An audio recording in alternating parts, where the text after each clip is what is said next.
was difficult. We lost 3 players early on in the season who just decided they didn't want to play football, and it kind of dropped our numbers. So one of the difficult things about this year was, especially when we had 4 key injuries at the very beginning of the year, we didn't even know if we were going to be able to field a team for our first game of the season. Oh no. What are we going to do? That was pretty much it, because that was 4 of our key players.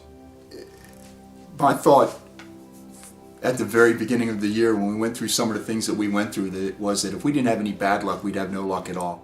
I think the players rose up to the occasion. I think they saw an opportunity to play these key positions, and they excelled at it.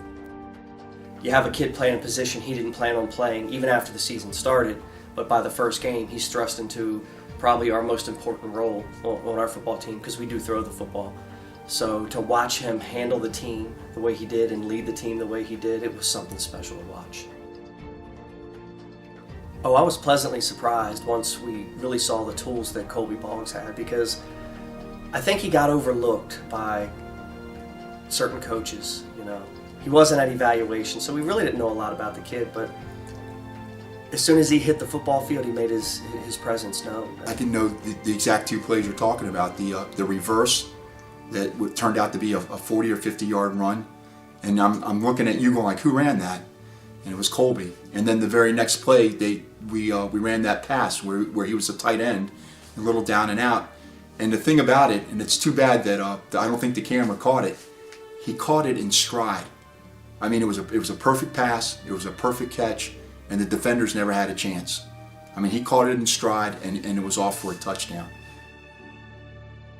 I think of Riley, mentally tough, is what comes to mind, because we got on him so much this year about his snaps, and it would have broke most kids. And Riley came back every day and just worked harder and harder and did everything we needed him to, because it was times where I felt bad we were getting on him so much, but Riley, he really stepped up, so dedicated. I don't know what we did. Maybe we didn't do anything, but I can remember one practice we were doing, I think it was Oklahoma's, and he looked at us and says, I'm challenging the nastiest player on our team, and that was Trent. And we looked at each other like, I don't know about this. And so the next practice, Trent shows up. Trent wasn't at that practice, and we ran to Oklahoma's again. Riley looked at Trent and said, I'm challenging you. Well, when Jake was able to come back later in the year, I had the conversation with him just to let him know that the team had kind of taken on a new leader, that JoJo had stepped into that role, and the right thing to do for the team was to continue forward with JoJo as the quarterback. And I was proud as a coach and a father at his reaction, because it was one of, yeah, I agree with you. And it kind of took me off guard. I'm thinking, oh, you do? I don't know if losing the quarterback spot really meant that much. I think that he sat there and said, what can I do to help his team win? And he did it. Awesome. You got to like that. That's a team player. He came back. I mean, the injury itself was devastating because it wasn't a football injury, and you're sitting there out, and how long are you going to be out? And he says, weeks, and then I think there was even a time there where we thought it would be longer. So you're feeling for him. But when he came back, we threw him in at defense. This was before Jeremy was up and going, so we threw him in at defensive tackle against Leonardtown, and he took over the game. The standout moment of the year for me was when we walked onto the field for the first game we played against the other Eagle team, the Silver team, and knowing how much preparation we put into the kids. This is a good team. We were playing a quality team, and I really felt in my heart that they had enough talent to beat us. It's just, were we able to prepare our kids enough? Because we're a much smaller team. They had a dynamite running back, number 1, I think it was his number. We kept telling our kids, we'd watch the team and watch how they ran the offenses, and I'll be honest, I was a little nervous because the kid was a powerful runner and had a lot of speed, and by and large, he was bigger than almost 3/4 of our team, and that had me a little worried about how hard he was going to run.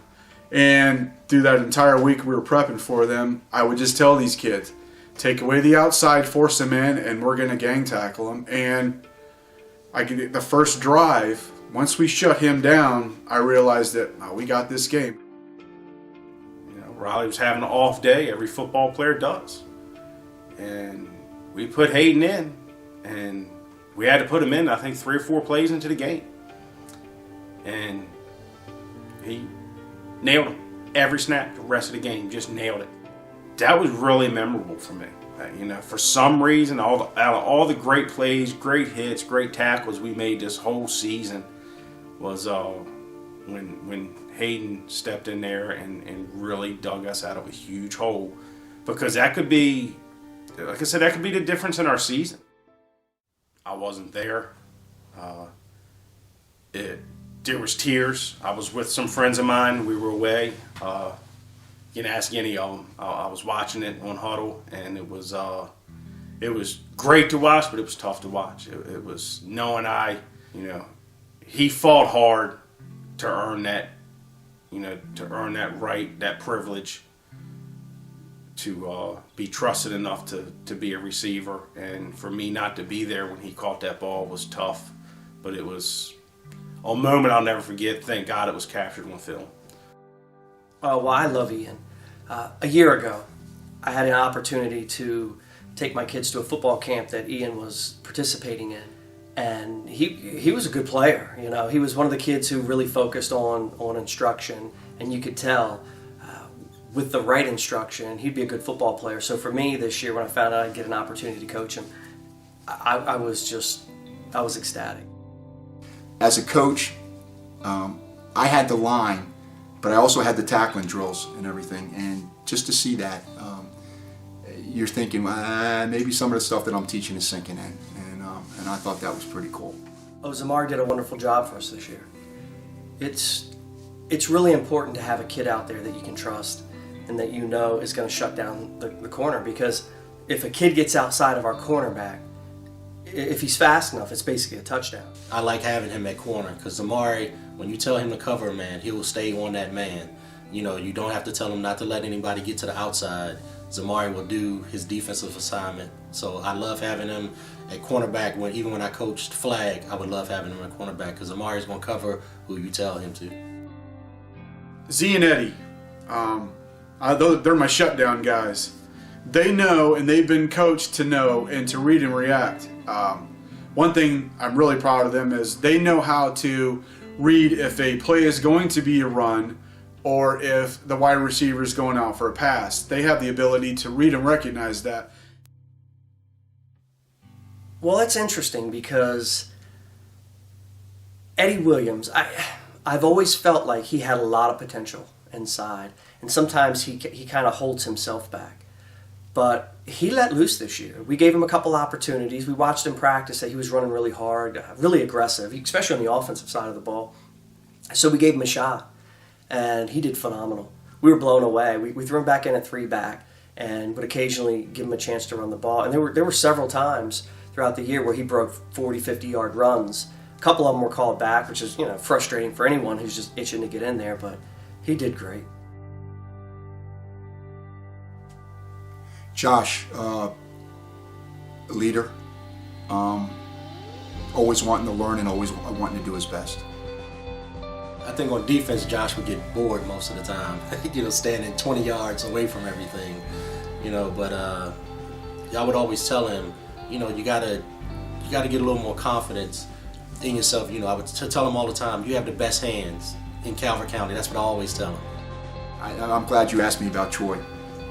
Smallest kid on the field, and I will tell you this, my own personal opinion, has the largest heart. It did not matter who he went up against. I think a picture-perfect example was Solomon's. He went up against number 74, who without a doubt was the biggest kid on the field that day. And we have a perfect huddle clip of Troy pushing him all over the place. Jeremy came in at halfway through the year, and we probably was with us for a couple games before we got him onto the field. It's always a difficult thing when you get a kid who comes in halfway through the year, especially when the kid's never played football at all. It's so aggressive, but not knowing the finer points of the game. But that maybe even that was to our benefit. Jeremy, get in there. This is your gap that you need to hit. Just get in there and mess things up. And he did that. He did it. He did an outstanding job. Sean Bean's a great kid. I tell you what, he's the player on your team that when you're kind of having a rough day, even as a coach, you're having a rough day and you got other things on your mind, he'll come up to you with a joke or just some kind of witty comment that'll just change the whole mood. And it was a pleasure having him on the team. He did a really good job. I mean, that's not to take away from his ability. He was one of our ends this year, and we require a lot out of our defensive ends, because that's where most of our pressure comes from and the type of defense that we run. He had a phenomenal year. They called him Choo Choo because his motor was constantly rolling. He always came to play. He was really aggressive at times we needed him to be.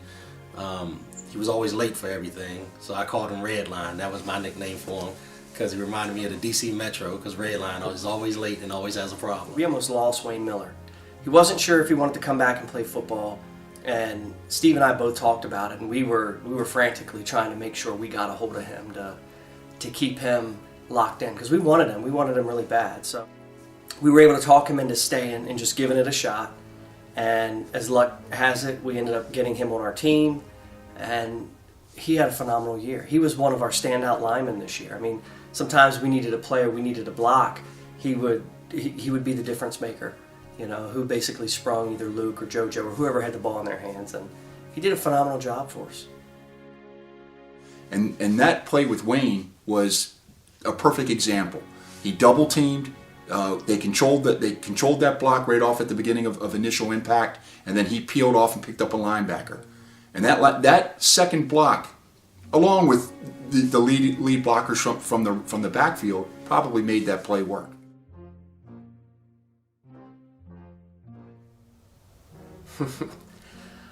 I would say Trent was our spark plug. He was the guy who would make a hit, make an aggressive play, and then you would see the team start to rally around him to really start to pick up their tempo and really set the tone for most of our victories.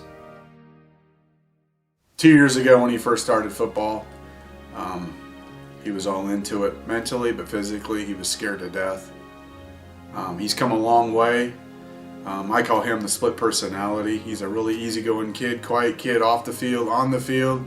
He's a maniac. This was my first year working with Trent, and when you saw how aggressive he was, and I think he bought into it. I think he bought in to making that hit and following through. I don't think I ever once had to go to Trent and say, hey, you let up on this block, because he didn't. And that's where the pancakes came from. It just was pure power, pushing his opponent back until his opponent was on his back. Nasty. Just one word to describe it. Just nasty, meanness in a good way. I mean, in a great way. He brings what you want to see in a defensive player. Oh, for me, it was really special to get him a touchdown, because for the past couple of years, he's really been the guy in the trenches, winning ball games for us in the trenches. And he's never really had a chance to have that special moment. So for me, it was a great thing. Probably the most gratifying moment this year was when my son Trent ended the championship game with a pick and darn near ran it back. He'd always tell me that I almost came close to getting this pick, or I almost came close to getting that one. And it was kind of cool to see the very last game of the season. He sealed the victory by taking the interception and getting a good 15, 20-yard gain. But when Jake went down and we were going to have JoJo step up and play quarterback, I didn't know if he'd want to do it at first, because I know last year he was so set against playing quarterback. But I guess being over here this summer, working out with you, I gave him a little bit more confidence. So when he finally got the chance to step in there and play quarterback, I was just amazed by how good he did, to the point where he was just sitting there calling his own plays. He'd be out there laughing on the field. It just was fun to him this year. And I think the workout sessions during the summer just boosted his confidence a lot, and for us to be dependent on Jake, to carry us this year at quarterback, and him not knowing that he would have to do that. We had planned for him to, do quarterback sometimes, with some of the boots and stuff like that. But, for him to just take over the way he did, I was proud of him. I never have to tell him to do something more than once. He picks it up quick, and he never questions why I do something or tell him to do something, and I can always rely on him when I need a big play. There's going to come a point in time, next year or the year after that, where when he perfects his craft, it's going to be, we're going to have the best seats in the house to sit there and on the sidelines and watch him. I tell you what impressed me the most about him is when you said, go ahead and run your play. And he went in there and would pick a play, and the team pulled it off. I mean, he could see what was working and what wasn't working. And when he called the play, when you sat there and said, go ahead and run your plays. And we didn't do it a lot, but you did it. And when those situations arose, there was no, it was fun. It was like we were sitting there on the sidelines going like, what's he going to call? Lucas Bernard, he's a gamer. It's just unbelievable. He comes off of that end, again, 100 miles an hour, and he's an unbelievable kid. Wow. I tell you what, I don't know where he gets his talent from, because as his father, I know for a fact he doesn't get it from either me or his mother. But he's a unique athlete. He truly has a vision of a football field that most athletes don't have. Most players just don't have that type of vision. And to watch him play the game, forget being a coach, forget being a father, as a fan of the game of football, sometimes if I'm going through film and I'm just watching things, man, I just sit back and I shake my head because he has the potential to do some wonderful things.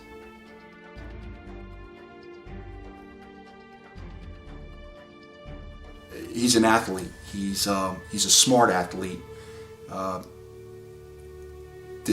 Like I said, just sit there and watch him on offense bust those 50-plus yard runs, and a lot of it was him. There might have been a breakdown on some blocking assignments, and just to watch him juke and dodge and fake and twist and power forward. You knew once he caught that edge, it was a foot race and he was going to win. Fast, dedicated, loves the game, team MVP.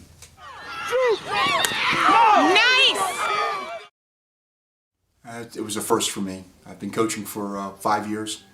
Last year I was an assistant coach with the U11 junior team, and we made it to the championship game and we lost. It's not something, through my experience, that you can get to every year. One thing will happen or another, coaching-wise or talent-wise, or it's just not meant to be. To go 12-0, it was being undefeated was awesome, but I knew it was going to happen. I could be the championship game. At the end of that game, holding that trophy up, it was just a surreal moment. Just cherish the season that you had, because 10 years down the road, most kids don't get a undefeated season. That rarely ever happens. Most teams never get to go undefeated all the regular season and all the way through the playoffs and win the championship. And you're going to look back on this and realize how lucky you were to be able to experience that 2 years in a row. That never happens. Then you're going to look up one day and you're going to be the old man coaching kids trying to live through them. And you're going to realize how much fun it was back when you were playing. And you're going to think back on those seasons that you went undefeated. Phenomenal year, and I put it all on. You prepare kids, you do your best to really prepare kids, but ultimately they have to go out there and play the football game. And the way they were willing to take the lessons that we were teaching them and mentally focus on it, I thought it was amazing.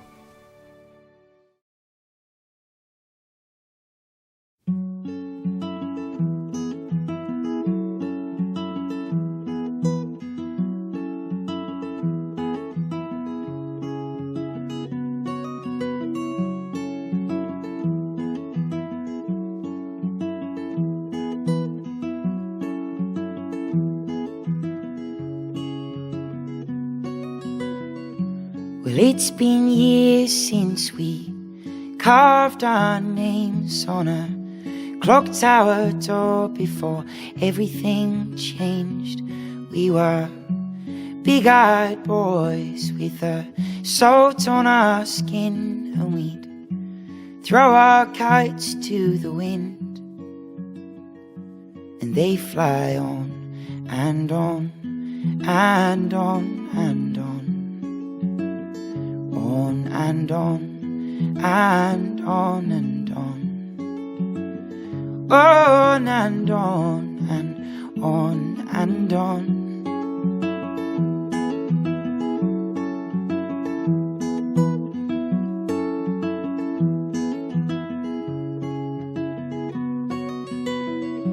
Well, it's been years since we whispered soft with the torchlight on and the big light off.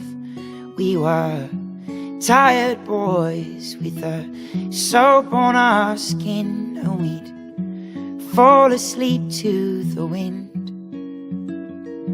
and we'd dream on and on and on and on, on and on and on and on, on and on and on and on.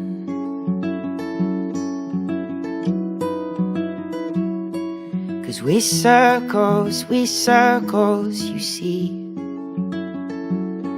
We go round, round the sun, in and out like the sea. I'll circle round you, you will circle round me.